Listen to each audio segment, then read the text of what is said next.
2.5 weeks in, is Ukraine rather doing well enough in fending off Russia, and is it enough to end the war? This seems to now have all the signs of a war of attrition, and the question is whether it becomes one of these forever wars that we've seen in recent history. And what could change that is a paradigm shift on the battlefield, maybe once the counteroffensive indeed truly gets going, and maybe once the Ukrainians deploy a new type of weapon like F-16s, expected only later in the year, or if something horrific happens like a nuclear accident that is planned at Zaporizhia, or maybe a political shock in either capital. Zelensky saying Russia is planning quote, a terrorist act at the Zaporizhia plant. What would be Russia's next move, Mr. Putkonen? No, first of all, what we have seen is the attacks from the Ukrainian side to the Zaporizhia nuclear power station. Plus, we have heard lots of information about the so-called dirty bomb done for the Ukrainian side. There are almost 30 attacks to the chemical factories in Donetsk and Lugansk region only since 2014, and so the Ukraine is very familiar with attacking different kind of chemical and biological and nuclear facilities. So we are very skeptical, and here Russia doesn't win anything by destroying Russian land. Well, yeah, but I should point out that of the two leaderships, the one that has been projecting that they may turn to nuclear weapons in various types of hints is the one in Moscow and not in Kiev. Why should, if I can say that Russia is have a full upper hand in the whole defense line? Russia haven't lost a single battle. The first pullout from the Kiev was according to the Istanbul agreement, and the tactical movings and straight up the lines in Kherson and Kharkov, they were not military defeats. We haven't seen a Russian military defeat in this war, and what's happening now in the past 3 weeks just solidate this situation. I have to say, you're really breaking news here today. Are you saying that Russia's failure to take Kiev, to take really any major city other than Kherson, and more or less just consolidating its control of Donetsk and Luhansk and a land bridge to Crimea, this was the sum of Russian ambition during their counteroffensive of February 2022? Because it seems to most of the world that Russia feels not just stymied, but also perhaps even humiliated. And that is the source of statements from Lavrov, for example, darkly hinting at the use of nuclear weapons. So with all due respect, to pretend as if it is the Ukrainians that are threatening the world on the nuclear front is at best disingenuous. If I can say to here that these 250,000 troops what Ukraine put to attack against the Donetsk and Lugansk People's Republics in 2022 starting 17th of April, these all are demilitarized units already in this time. We all know the graveyards of Ukraine, but we haven't seen such kind of losses in anywhere in Russia. And Russia haven't put their frontal units. They have put their attack units like Wagner and the Chechens to the front to keeping the hand. But the army corps of the Russian armed forces is still intact. So are you satisfied with the success so far? What we have to look is things what we don't see in the media, and that is that we haven't seen any serious military losses of Russian military forces. We have seen lots of, like Mariupol, like Severodonetsk, in Bakhmut, in many places where the Ukrainian troops are surrendering. They are totally devastated, and now we see the same happening in the so-called counteroffensive. So I look the facts, I look the realities, and I know that you may want to talk to our friend Prigozhin, who seems to think that Russian troops have been hapless and betrayed by their generals, and that is why you've been limited to very minor gains versus a status quo ante of 2022.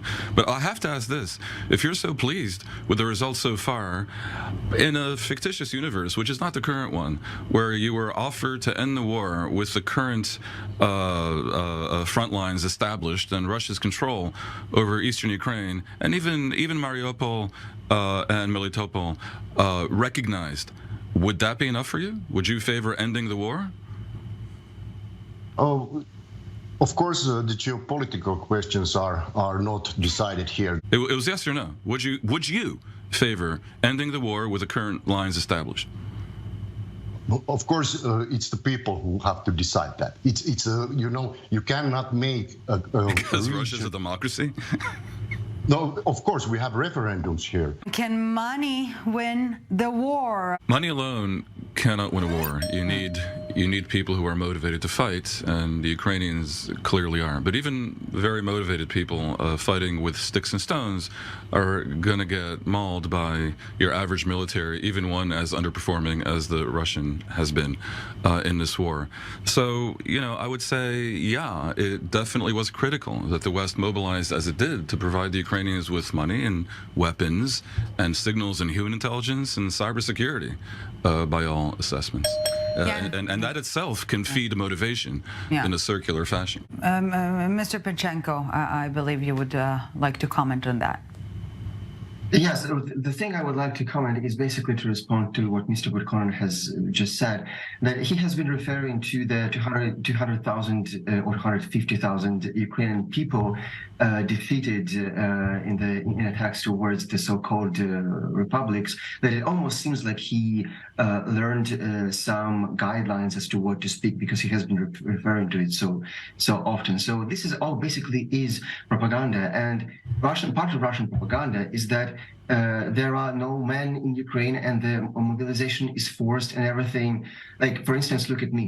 I also can be mobilized because I'm an officer in reserve, and I'm still not mobilized. I can still go fight. And there are plenty of men that still can take weapons and go defend their motherland. So basically what I'm getting at is that this is what Russian propaganda wants you to believe, that Ukraine has already been defeated and the world just has to admit the fact that it has already happened.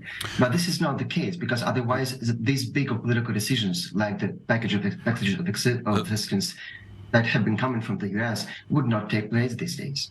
By the way, I take some succor from the fact that Russian propaganda currently is promoting that they did very well in the war, that the situation in eastern Ukraine has been pacified and life is great and cities are being rebuilt, and that basically everything is okay, because that suggests that they're starting to create the foundation for public acceptance within Russia for ending the war in a manner that is not the humiliation that might be perceived, but rather some parallel universe in which the war was a success. I mean, I said before that we're seeing news being broken here. This, if indeed this is propaganda, then it's useful propaganda, and I would go with it. The occupiers, the occupant authorities, have not admitted international organizations to the occupied parts of the affected territories. And you are basically saying that the world needs to see the bigger picture and to believe Russia, but yet you make sure that everything the world hears is you saying, believe my own eyes, I'm here in Luhansk, everything is fine. So it's just your word against whose word? Everybody's. Of course, but are we really making any progress by suggesting that what's coming out of the Russian side is propaganda? I mean, we all know that, and the credibility of the Kremlin is about at the level of the average terrorist group right now. That's fine. I would take us.